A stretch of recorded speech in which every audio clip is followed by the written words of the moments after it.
नमस्कार, मैं सुहाना आपके साथ और आप देख रहे हैं डिजिटल खबरें लाल।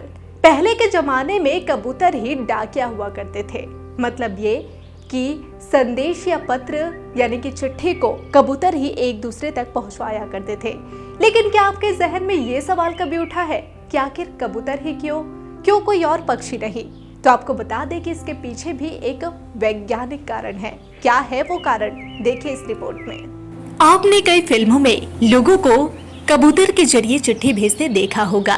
कबूतर के जरिए चिट्ठी या संदेश भेजने की बात केवल फिल्मों तक ही सीमित नहीं है, बल्कि इस तरीके को पुराने जमाने में भी चिट्ठी या संदेश भेजने के लिए इस्तेमाल किया जाता था।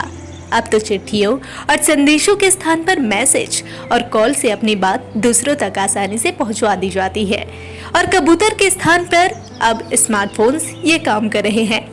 लेकिन क्या कभी आपने ये सोचा है कि पुराने जमाने में इस महत्वपूर्ण काम के लिए इतने पक्षियों में सिर्फ कबूतर ही क्यों चुना गया?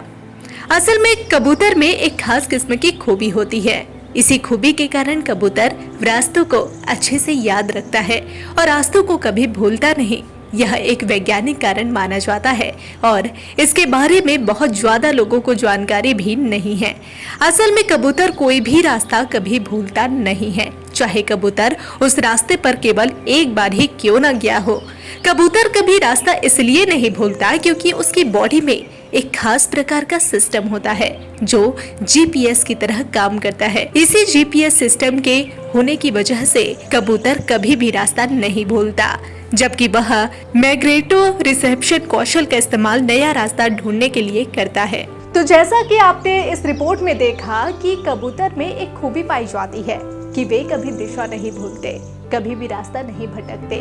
वैज्ञानिकों के रिसर्च से भी ये पता चलता है। फिलहाल आज के लिए इतना ही। देश दुनिया की तमाम बड़ी खबरों से जुड़े रहने के लिए देखते रहिए डिजिटल खबरें लाल। खबरें आपकी, नजर हमारी।